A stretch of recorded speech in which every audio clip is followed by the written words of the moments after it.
All right, Michael. I'm going to define a new concept for you. It is called the Nash equilibrium. Nice. Okay. Here's the setup.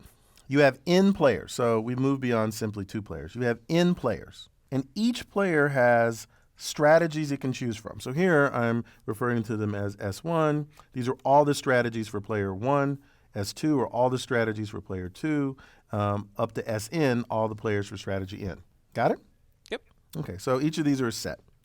So I'm going to say that the particular strategies, S1 star, S2 star, S3 star, so on and so forth, Sn star, that is a strategy that each of the n players has chosen, is in a Nash equilibrium if and only if, for each one of those strategies chosen by the n players, it is the strategy that maximizes the utility for that particular player. It is the strategy that maximizes the utility for that particular player given all the other strategies that were chosen. Now, I actually find that very difficult to kind of work through, so let me try to say it a different way. Given that you have a set of strategies, S1 star, S2 star, S3 star, Sn star, we know that they are in Nash equilibrium if, and only if you randomly chose one of the players and gave them the chance to switch their strategy, they would have no reason to do it. Interesting. Okay. So does that make sense? Yeah. Right. So an equilibrium, right, just in general, the word sort of makes sense. Right? An equilibrium is at a place where everything is balanced. Right? And in some sense, there's no reason for anything to move because they're in balance. So we say that a set of strategies are a Nash equilibrium if no one person has any reason to change their strategy in a world where everyone else's strategy remains the same.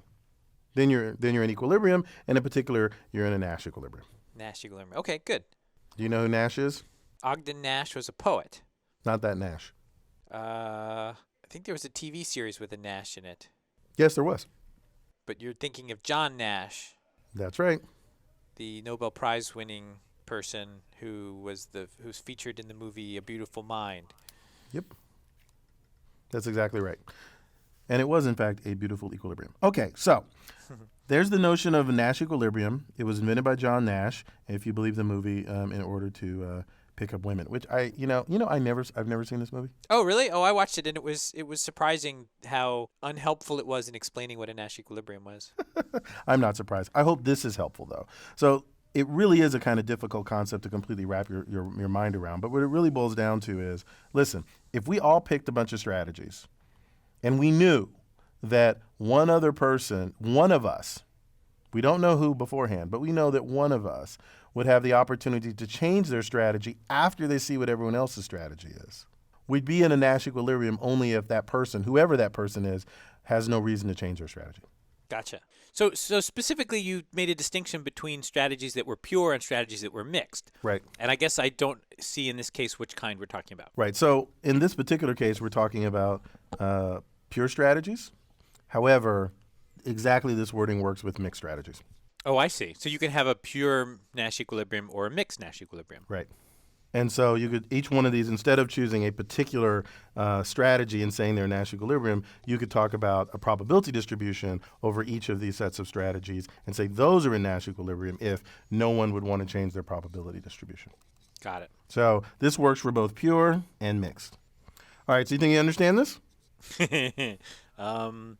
Sure. Good. We will test that.